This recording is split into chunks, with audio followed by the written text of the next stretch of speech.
Have you got a cold open? No, I don't really have a cold open. I was just thinking about that Nottingham Beach. Oh, yes, so was I. I was going to say about that, yeah. I don't know. It's so weird. Like, what is it meant to be, like a substitute for the actual beach? Yeah, it doesn't because we're work. really far away from any seaside here. We're 2 hours away by car. Right, okay, but that's not the seaside. It's just the town square Yeah, I know, but full it's of got sand. And rides, And like what you'd get on a those pier. rides look terrible. Like, Do they? Yeah, they look structurally unsafe. Only because you're afraid of heights. You know If what weren't I'd be scared of heights. rather doing than going to Nottingham Beach? Yeah. Playing some board games. But the churros. The very expensive churros. Oh no. Welcome to the Talk Cardboard Podcast, a podcast about board games and everything adjacent with me, Elaine, and you. Me, churros. Tasty. I always am. On this episode, we will be talking about Brink, but first... Our work in progress. Nice. See, I brought it back. I don't know why. It was just stuck in my head. Anyway, we're going to talk about some board games that we played as part of our work of playing board games. Is it the best job in the world? It might just be. You know what's really sad, though? Yeah. All of the ones on our work in progress, I did not play. Oh, it's just me? I'm the Yeah. only one who played board games? Yeah. You slacker. Get back to work. I didn't know this was a podcast with mean Efka today. I'm not mean. I'm just, like, I want to supervise and manage effectively, efficiently. And you know what else is efficient? Point salads. Are they? What? Yeah, because it's all about, like, maximizing your actions and collecting things that translate into the most points. Is this a way to say that you have played a point salad game? I have. I played a game called Tenby. So you played Tenby before. Yeah, I played Tenby. So Tenby. I like Tenby. Tenby is a game about Tenby. What is Which Tenby? is the seaside. What is Tenby, you might ask? It's a town in Wales, a seaside town in Wales. It has seagulls. It has coffee shops. It has chip shops. Dustbins. It probably has an arcade or two somewhere tucked away. Maybe. So you get to build that, you see. And I haven't got many more observations than I did last time. So it is very reminiscent of Forest Shuffle, right? Mm-hmm. They are over-pieced. So I did, because it's over-piece and pieced. So I combined the two. What piece? Like a ski slope? Yeah. What? No, because it's like going off-piste. So and off a piece. What's going off piste? What do you mean going off piste? What? No, it doesn't you're mean going anything. off the ski slope. Yes, you are if you're going to go to the seaside. Oh my God. Okay. I don't think there's much skiing in Tenby. So in Tenby, you collect cards to build rows of cards that are streets, effectively, and they have various features such as seagulls and benches and flowers, chimneys, clouds, with binoculars, smiley faces on, crabs. Yeah. So anyway, and each card brings with it a new scoring condition. So maybe this card counts adjacent seagulls next to the cards you place to it.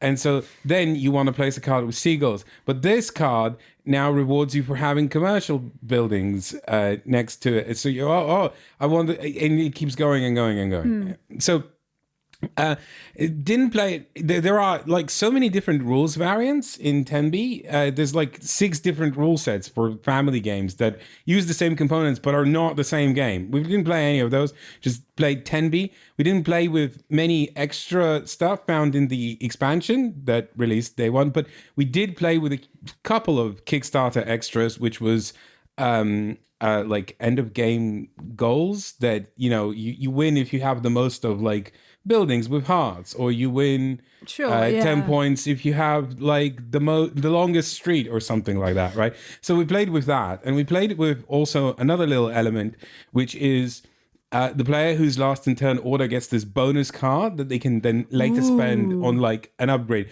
And on paper, I like the sound of it, but in practice, I didn't actually love that mechanism very much. No, because so first of all, it was always like not always, but often like negative interaction. Like, oh, someone took the card like that you want it, you can now bin them out. They have to go somewhere else, and you take the card instead. That part to me is fine. That's whatever, right? The thing that didn't make sense is rewarding last place, because last place, sure, like you don't get like good turn order selection, but you do get like a lot of actions, right? So now on top of a lot of actions, you also get like a little extra bonus thing. I don't know. It felt like an arbitrary reward. And it also, what it did that I did not like was that it's a game that has thinky turns, right? It made the turns thinkier because suddenly like you made this whole plan and someone went and said, oh, by the way, no, you can't do the thing that you thought you were going to do. Yes. You now have to do something else, right? Yes. And so you're like, oh, I guess I have to take time to rethink everything that I was doing. So it slowed the game down. Oh, yeah. Oh, yeah.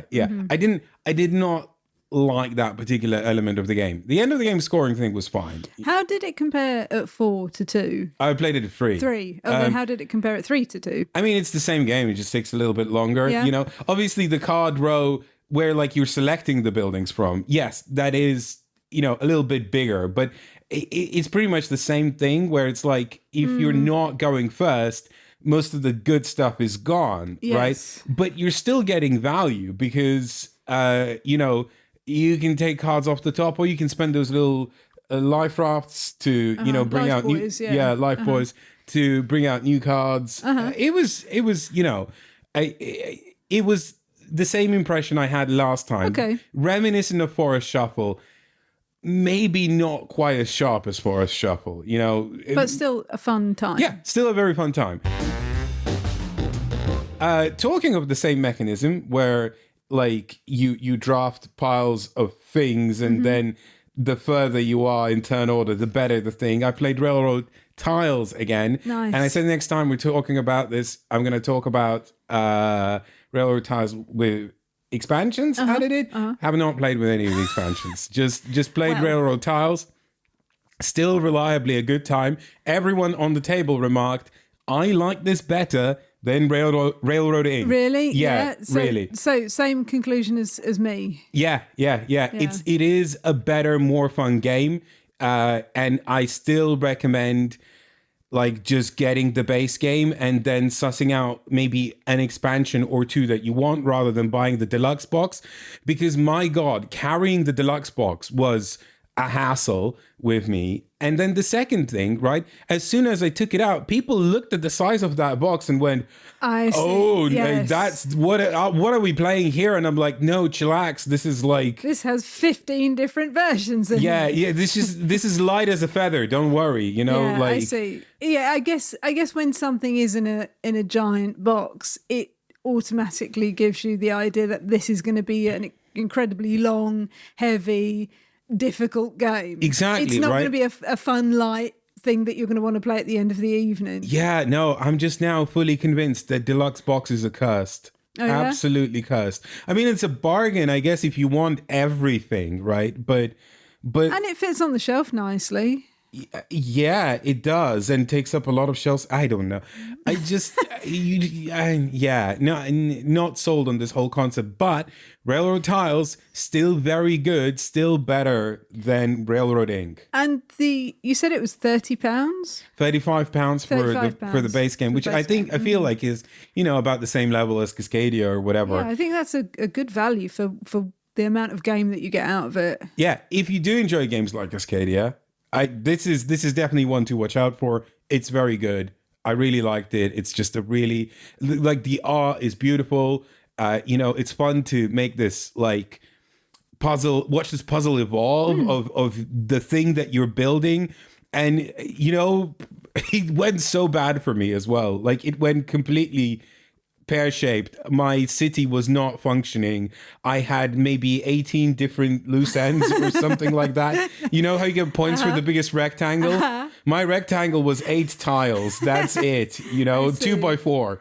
That's all I managed. It was just this monster of a nonsense creation. And there was like another player who basically built this like gorgeous 8x3, like strip of land, like a perfect rectangle. And I'm sitting here going, there's no way I'm winning this. I screwed this up big time. So maybe a future in city planning is not for you. No, it doesn't look like it. What else did you play? So I played a little game called Rumble Nation. This is one we've not talked about before. And it was fine. Here's the thing. I'm not going to name names, but I did watch a video that sold this as like something that's similar to El Grande. Oh, right. And let me tell you, it is not El Grande. Okay. It is as far away from El Grande as Twilight Imperium is from Star Realms. Oh. Like it's okay. No, that's slightly like misleading because those two are different core mechanisms, and here El Grande and Rumble Nation are both area majority games, but they are just not in the same ballpark area at all. No. So what is Rumble Nation is a little basically dice game that has an area majority kind of element to it, a core element. You, on your turn, you roll 3 dice, 3 d6s, right? And then whatever result you get, you can re-roll, and you whether you re-roll or not, you group those dice into 2 groups. One group that's 1 die and another group that's 2 dice, right? So on the board, there are, I want to say 11 areas, right? And they're all numbered 2 through 12, right? And that's the point values they are worth at the end of the game. I see. So the 2 dice say which of these areas your troops are going into. The 1 die says how many troops are going in. So a 1 and 2 is 1 troop, 3 and 4 is 2 troops, and 5 and 6 is 3 troops.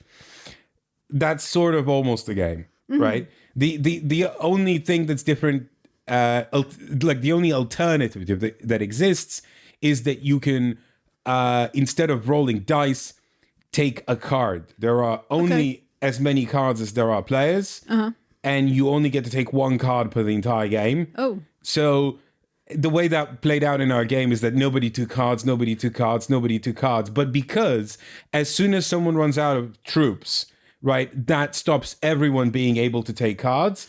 So everyone wanted to position themselves to take these cards because they do like a special thing. I was going to ask, what do the cards do? So, for example, they'll move half your troops from one area to another area, or they will move 1 of yours and 2 of another player's troops from one area to an adjacent area. So it's things like that. They let you manipulate the board. Do they feel quite powerful? They don't initially, but they are powerful in the sense that once like the board has been established and you suddenly start seeing who has majorities where, like they can really append and change that. It's like it's almost like, like an ant lifting a rock, what is this going to do? And it turns out that rock, suddenly tumbles off like a cliff and picks up other rocks and an avalanche starts happening.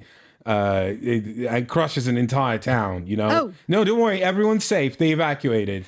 Like the ants alerted them and it was fine. What this analogy is drawn out. Is it? Yeah. Okay. I lost you at ant with a rock, honestly. No, it makes sense. Trust me. So the cards are good if you use them at the right time. They can be good if exactly. If and so everyone kind of wants to use those cards as late towards the end of the game as possible, but they also don't want to lose the card that is the card that they want. So you don't want to fire them off too early, but you also don't want to fire them off too late. As soon as you take a card, you must play it? Yes, Oh, absolutely. I see. Yeah, okay. yeah. It's Okay. instead of taking your turn, right? Yeah. So there's that little element, and also during like when everyone's done placing their troops, you just score, right? And whoever has the most wins, whoever has the second most, that's half points, right? But also who wins then gets to place 2 extra troops in an adjacent area. And so the sequencing of the numbers and the adjacency is a lot more important than it seems. That is kind of the game. And I will say that for what it is punching way above its weight, right? Like for a game where you roll 3 dice and then group them into 2 groups, it is way cleverer than it has any right to be. But it is also, in my opinion, so I think that's the wow factor, right? You like kind of, you look at this silly game and you go, and then you actually play it and you go, oh, this is better than I gave it credit for. But having said all of that, it didn't wow me especially. I was not like, oh, wow, I want to play this game all the time.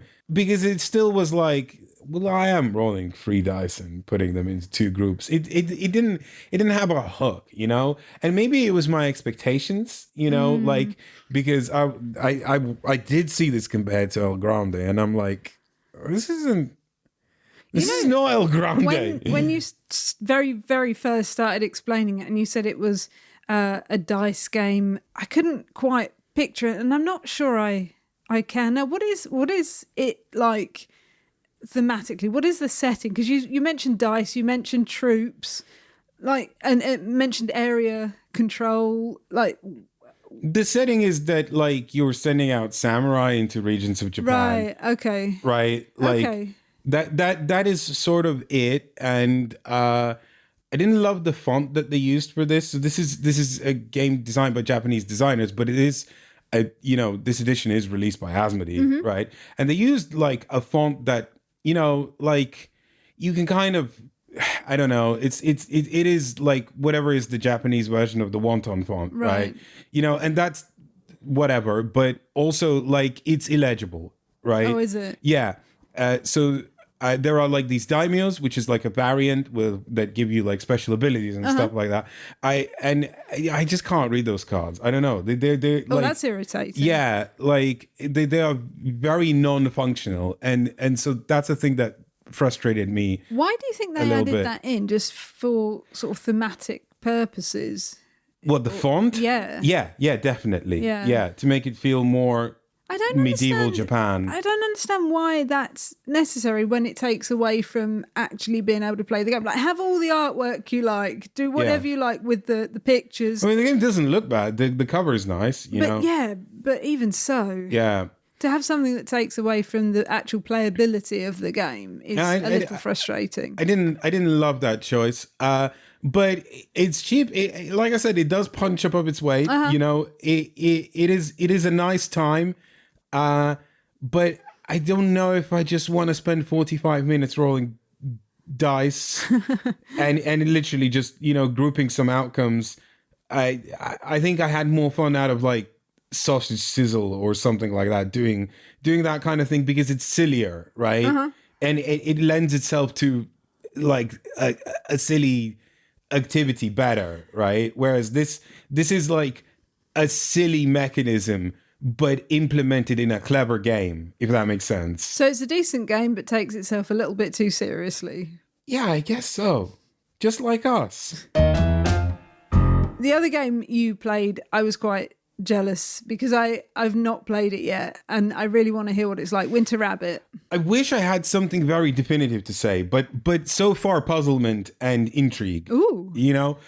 So Winter Rabbit is indie board game by publisher Absurdist Productions and by designer Will Thompson. So this was runner-up in the Zenobia Award, and I was very intrigued. So this is a Cherokee designer with Cherokee artwork and Cherokee theming, right? This is a game that kind of blends folk fairy tales into sort of a.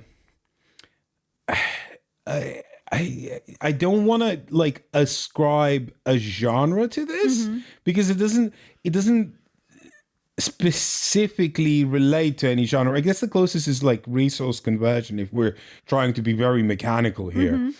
But you are basically playing a semi-cooperative game where you are trying to prepare the village for winter, right? Yes. And so you play it over 4 seasons, which is spring, summer, autumn, and winter, right? And the objective is that like the provisions for winter have to be fully complete. And if they're not complete, you all lose the game. However, if they are complete, it's the player with the most points that wins the game. Right? So it's a very kind of binary, semi-cooperative objective where you kind of want to cooperate, right? But there is an extent where, like, if you shoot too far ahead, the other players are going to want to tank the game because they're not going to win. So everyone might as well lose. Everyone might as well lose, right? Which is a very strange twist on like that kind of game where, like you don't necessarily want to be winning because if you are winning, you are going to lose.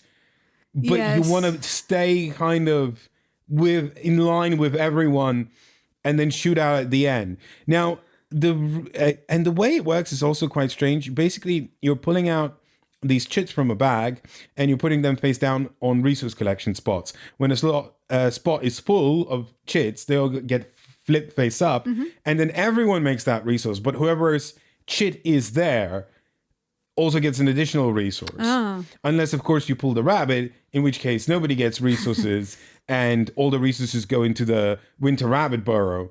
And then, which is another space that you can collect resources from. Oh, you can get them from there. Yeah, from there. But also, if then a rabbit gets revealed there, then it leeches resources from everyone's supply instead. Yeah, so there's like, but the key central thing is when someone describes rules like that to you, you go, oh, okay, so I'll like be distributing my chits to the spaces that I want. No, none of that, right? You pull one chit from the bag, then you look at it. And it could be any player's chit. And most of the time, the odds are it's not yours. Right, of course, yeah. Right? So you can't show it to others. You can just say, this is what I've pulled. Is there anywhere, like, if you're being very collaborative, which is how we played, is there anywhere where you would like me to place you? Because, again, we are trying to not tank this village, right? So our game began very friendly and very, very collaborative to the point.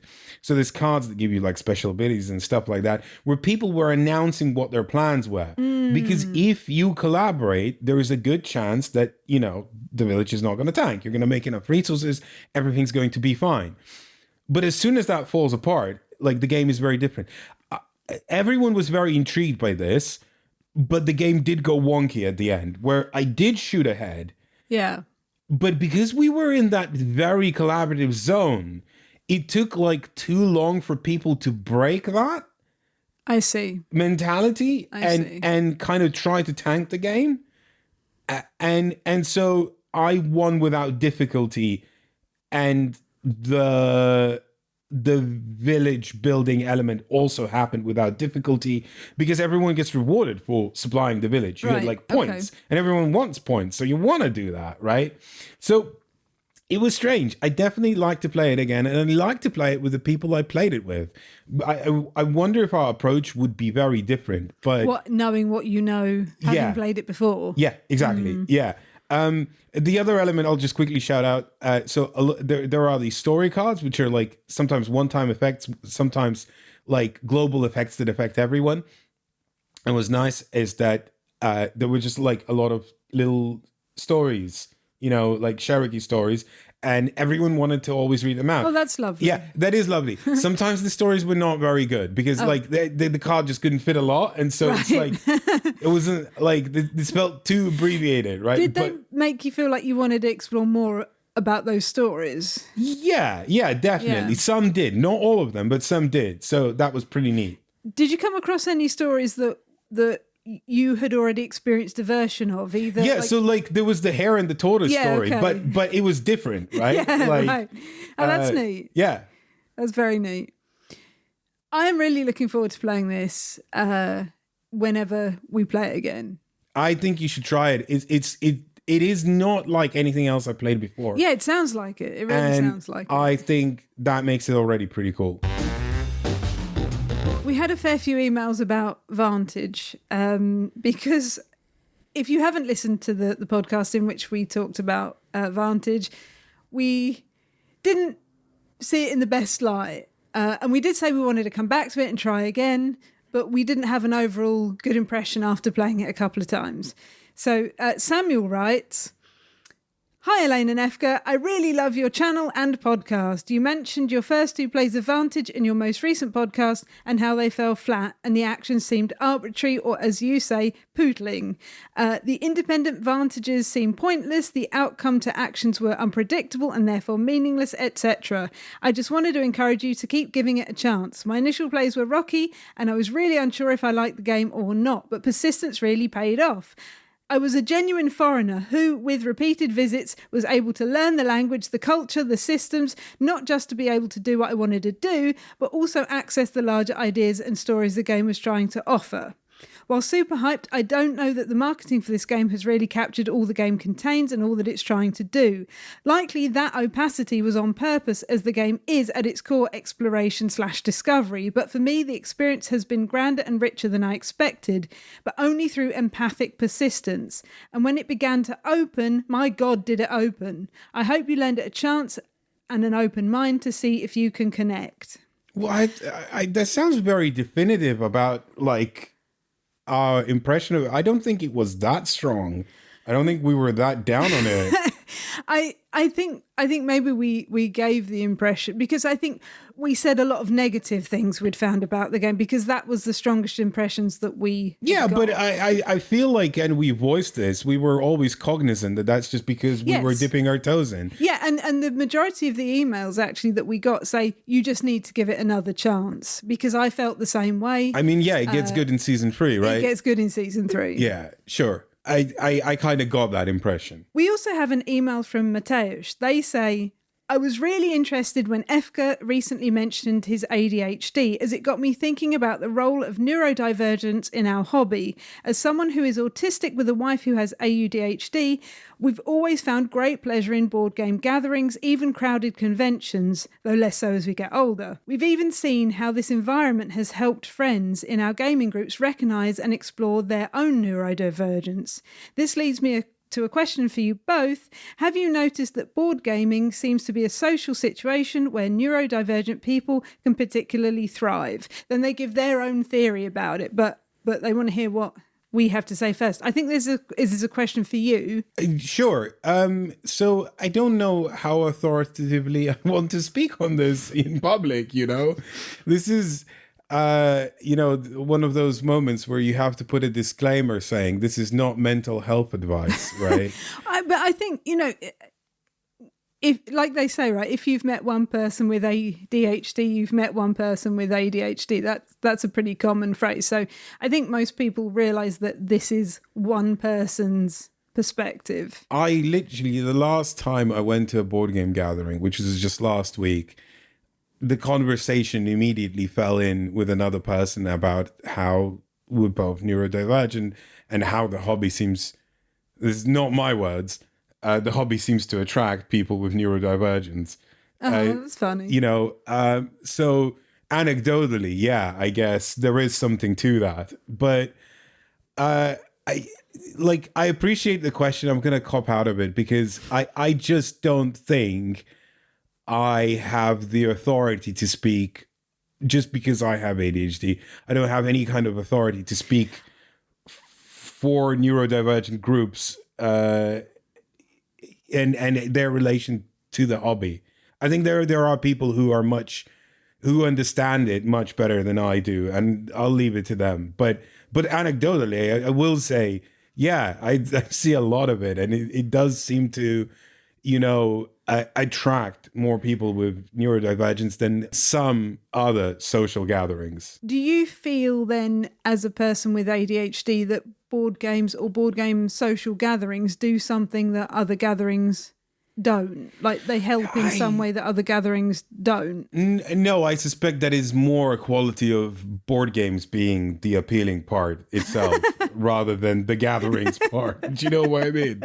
Like, for me, at least, social gatherings are difficult, you know? Like, I get easily overwhelmed by noise. I get easily overwhelmed by crowds. I struggle to focus. And in fact, one thing that I've okay, now I am speaking about it. One thing I personally noticed, right, is that when I am in a gathering versus as like the comfort of my own home with people I know very well, right, I do much worse at board games. I cannot concentrate. I cannot, do the hyper focus magic trick, right? and I can't do that sort of like in the zone pinballing around, happy place thing. I am much more distracted, and I usually come like dead last or something, there was like I was, when we were in Germany, I did win a game against someone who I normally lose games against, and I was like, this felt so good. I was finally able to like not show myself up. I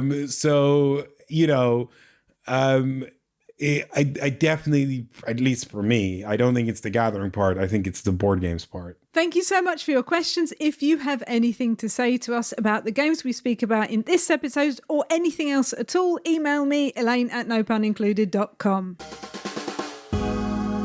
Let's talk about our main game, which is what? Wow. Oh no, what? Well, you say main game, but like I just have to immediately say, look, we played this once, and the reason we chose to like headline it in the episode is because we're never playing this again. So that kind of gives away our feelings on Brink, but let's talk about Brink. That was pretty definitive.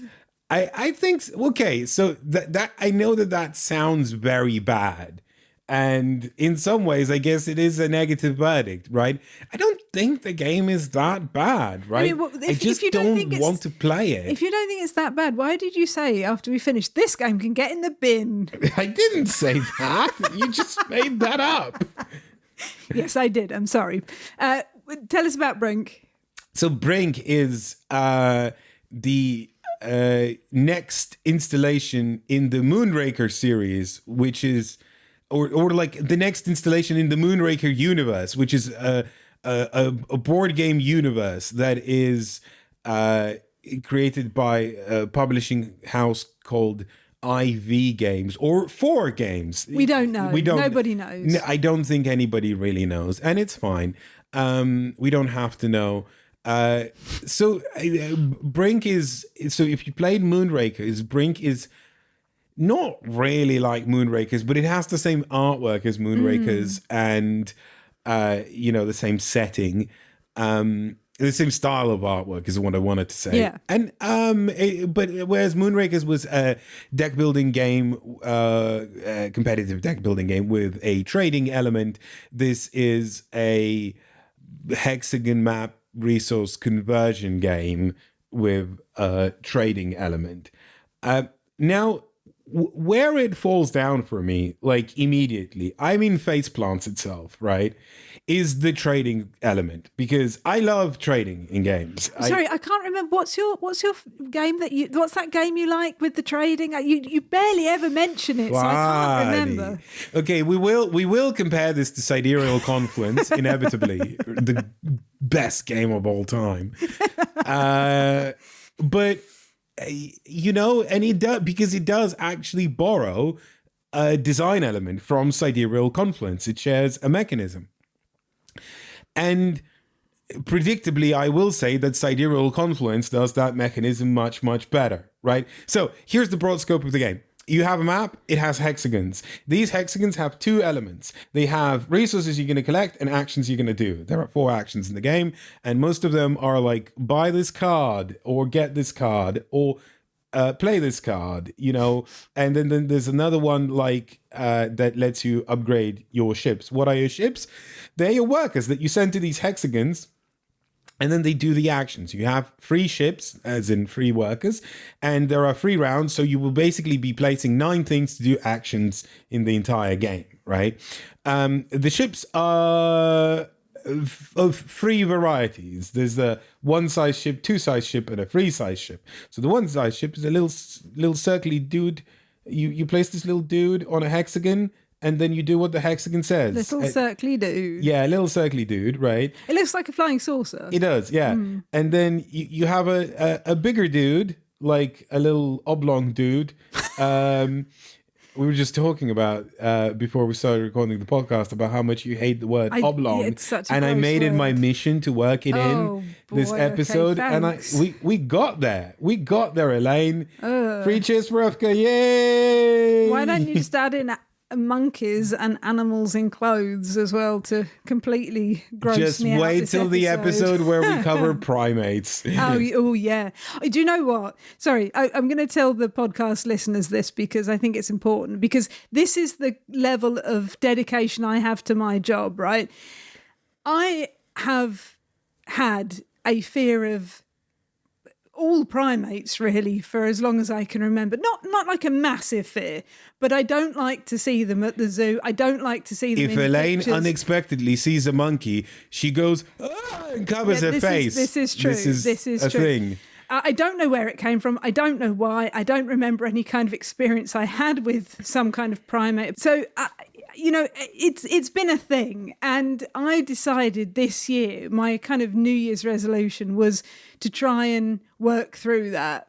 And so I started by trying to watch things with monkeys and chimps and gibbons and orangutans and whatever that were doing very cute, lovely things. You know, I saw one where there was a poorly chimp. I think it was a chimp. I can't remember now. A poorly chimp, and the other chimps went to help it, and it did nice things, kind things. And I feel like I've come a long way, right? I feel like I've come a long way throughout this year, in the last 6 months, 8 months. Where are you going with this? What I'm saying is that at some point we will play primates, and we have not played it yet because I can't face playing it, but we will. That's what I wanted to say.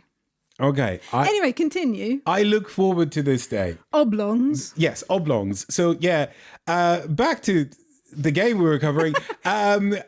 So you have 3 ships, as I mentioned. One little dinky dude you put on a hex. The oblong level 2 ship you put between 2 hexes, and you get to do both things. And the triangly level 3 ship you put between 3 hexes, and you do everything on 3 hexes, right?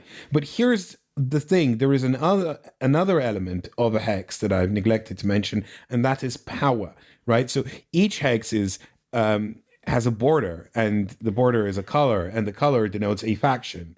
So, for example, there's a blue faction, a green faction, a red, orange faction, all kinds of factions, right? I just want to point out that these are not tiny hexes, not like you have in Gloomhaven. Yeah, no, they're like they're Catan-sized hexes. Yeah, they're chunky hexes. Yeah. And so, like, when you place your ship to do the actions and get the resources, you also kind of claim a spot for power and how much power you have within each faction. And what's going to happen when everyone's placed their ships, we're going to vote spending resources of those factions, because again, the resources are the same colors and they are tied to these factions. And whichever faction gets the most resources, and the second most, will be awarded points for everyone who has power in those factions. And the number of points will be multiplied by how much power you have. So there is this weird game of taking the actions that you want and the resources that you want, or maybe not the ones that you want, but the ones that you get, to place yourself in the right positions of power where you think that faction will be voted in to then award you victory points at the end of the round, right? And of course, there's like all kinds of voting shenanigans. So one of the types of cards is directly like manipulating the votes. Then there's action cards, which can be spent as votes or also manipulate votes or also do like other things like take certain actions, so that's another action. Then there's buying ambassadors, which is a set collection minigame that also gives you special abilities. And then there's finally upgrading your ships, because each ship can be upgraded by spending resources. And that at the end of that upgrade track is also like a big chunk of victory points for those who reach it. And the ship's upgrades are cool as well, because they then either grant you extra power or extra resources, like double up the resources you collect. Like, all the upgrades are very effective and very powerful, and you do want to get them. You want to do everything. You want to collect the set collection. You want to upgrade your ships. You want to be in the right spots, and you want to do everything. And then on top of all of that, there is the resource trading element, because on your turn, you can trade resources. All you can trade is resources. You can't like swap cards or, it's just resources for resources. But on top of that, some of the resources you collect, much like in Sidereal Confluence, you cannot keep. Right. You have to trade them away. Right? And I don't know, but what's your impression of that mechanism? How did you... In this game specifically, or as a mechanism generally? Either. Well, one of the things that I found in this game specifically was that people were trading like for like. So quite often, one of the resources that you must trade away is a purple resource, which is a wild resource. And people were trading purple for purple just so that they could put it in their own pools. Because otherwise, because you don't get to keep those resources even as the game moves to the next player. Yeah. So immediately when you finish your turn, if you've got untraded resources, they go, like, that must be traded away.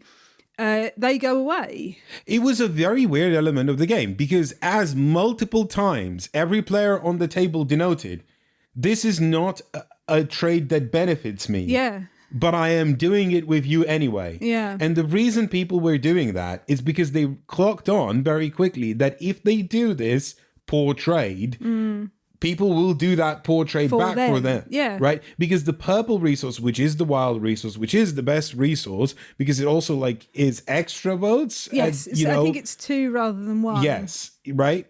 So you're gonna struggle to trade it away valuably unless you do favors for others by trading it 1 for 1, right? But I wasn't sure if that was part of the kind of ethos of the game. Like, it wanted you to discover that you must collaborate with the other people. It's not a trading game where you're just trying to get the best resources possible for your own player board, for yourself.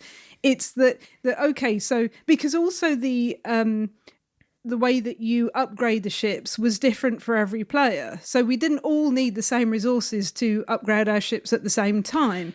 So it was like, well, okay, if I give you these resources now, you give me these, because you could make an unbinding promise of a resource later as well. You could say, I'll give you this yellow cube now, if later on you give me a green cube when you get one, or whatever. So but nobody wanted to do that. I mean, sure. It just felt like a tough deal, because you usually just need the resources there and then, or you're saving them up for a vote, right? The problem I found very quickly in this game is that, first of all, the value of resources is symmetrical between everyone. So if there is a scarcity of yellow, there's a scarcity of yellow for everyone. Yes. Right? That makes yellow more valuable than other resources. But what is a fair trade at that point is left up in the air. The really good thing about Sidereal Confluence is that the values for resources are asymmetrical for different factions. Yeah. One faction values this resource more over the other, which naturally foments trade. It encourages trading.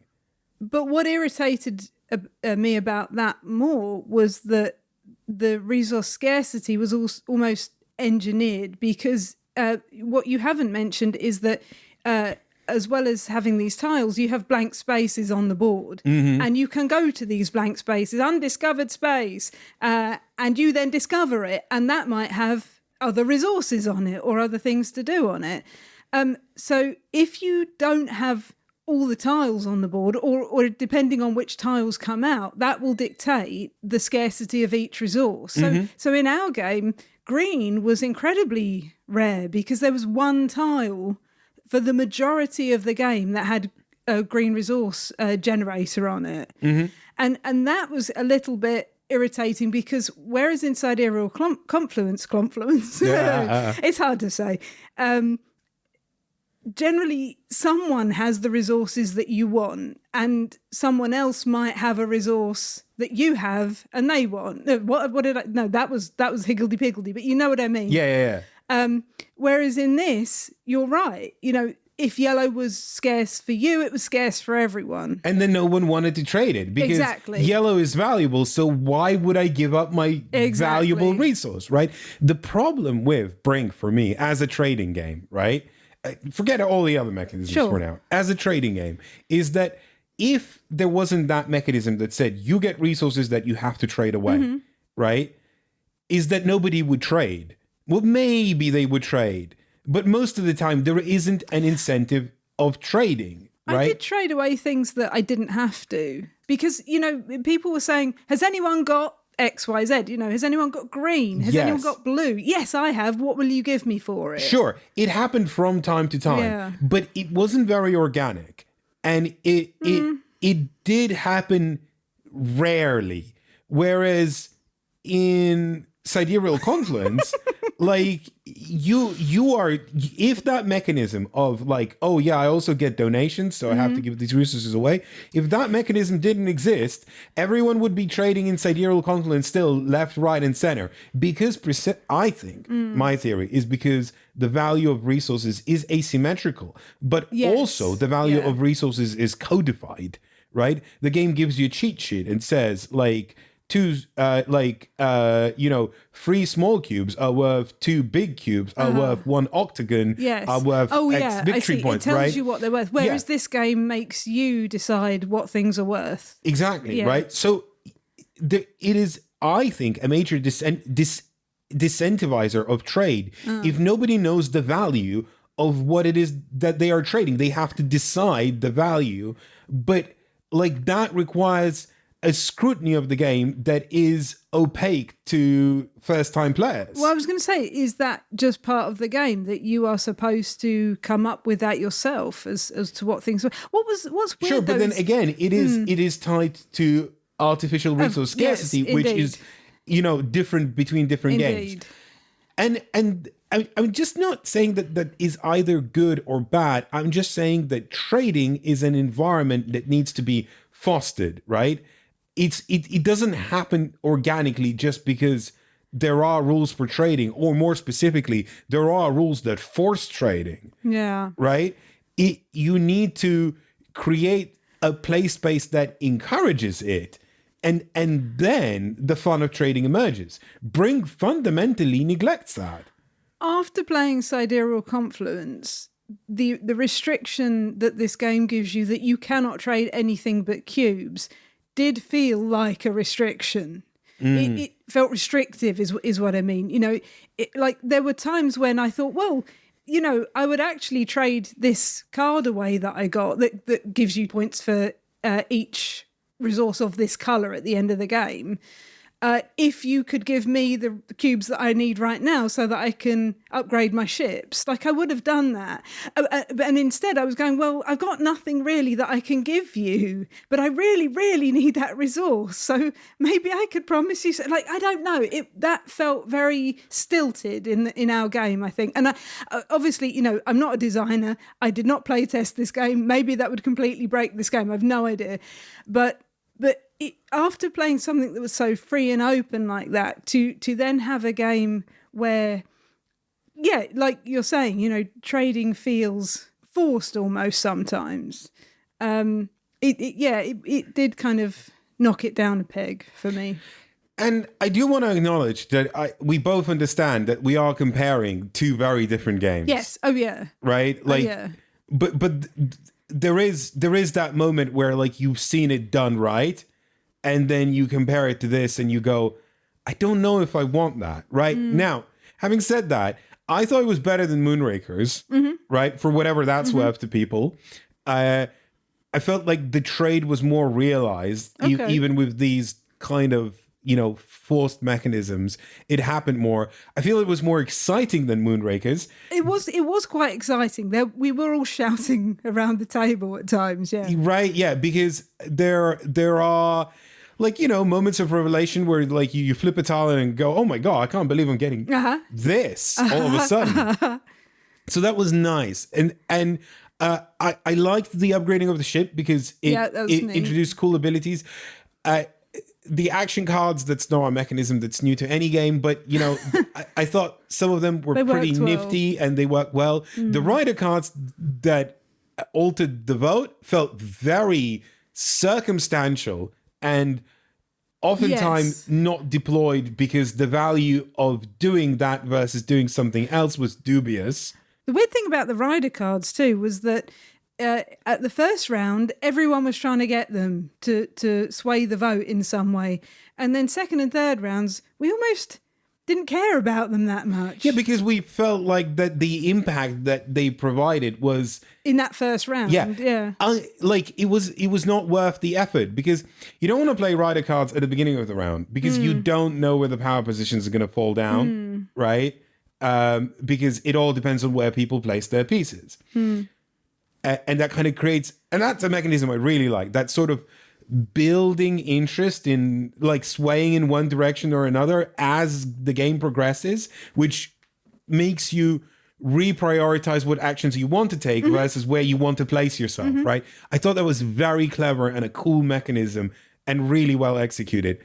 But so that kind of disincentivizes playing rider cards early, right? And playing rider cards late also kind of sometimes might create advantages, but generally, if you invested yourself heavily into the thing that everyone else is invested, why would you want to tank that thing? You were already invested in it, right? Yeah. So there was it's not like there weren't moments where playing one didn't make sense. There were. But they came rarer than I would have liked them to happen, if that makes sense. Like they weren't as integrated with everything else that was going on, or? Yeah, it felt like almost they were like an additional thing that you could do that maybe sometimes would fire off and most of the time not, right? So there was that. I didn't love it, but the thing that I disliked the most about this game, and is what ultimately is going to make me not return to it, right, is just the production of it itself, right? Now, it is very overblown and expensive, and that is one thing, right? And that is obviously a knock against it, but it's, it's modern board gaming wouldn't be the first one, right? The thing that I think was frustrating was the iconography. Oh my. Inscrutable. Actions look like other actions, and they don't look like any actions simultaneously. Because they're small and you're looking at them from a distance, because unless you stand up and peer over the board every 30 seconds, you're not going to know necessarily what it is. I didn't realize that this tiny hexagon was actually a different tiny hexagon. That means something completely different. Yeah. And now I've planned my turn completely wrongly because I thought I could do this thing when I can't. Yeah, so that's... And they're so small as well. Why are they so small? I know, yeah. Why couldn't the icon have been like half the hex? Yeah, the number, it sounds probably petty, but the number of times I completely stuffed myself because I placed my ships and started doing actions that nobody wanted to reverse back because I've done a bunch of things. And then and I do this action and everyone goes, how? And I go, well, because it's the action. And they go, no, it's not. And you go,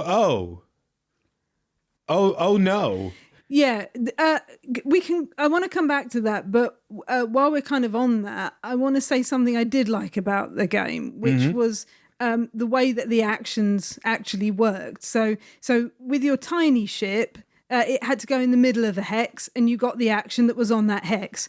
Your middle ship went along the side of two hexes, and you got the actions on the hexes on either side. The sort of tricorn ship, you put In the confluence of three hexes? In the confluence of three hexes, thank you. That's a really good way of putting it. And then you got the actions that were on those three hexes. And planning out where to put the ships and when, I really enjoyed that process, because at first I thought, well, I'll just put this here. And then by the time we got to the second round, I thought, okay, no, I really need to think about, especially because my ships had some upgrades on. And the twos can block freeze and stuff like that? Right, yeah, exactly. Yeah, exactly. Like, where do I put this for the best kind of return? Like, to do the actions that I want, but to get what I want out of this without using a too big a ship or too small a ship. That was really clever. Anyway, we can. I agree with you. I think that was a neat element of the game. We can bash the production again now. Yeah.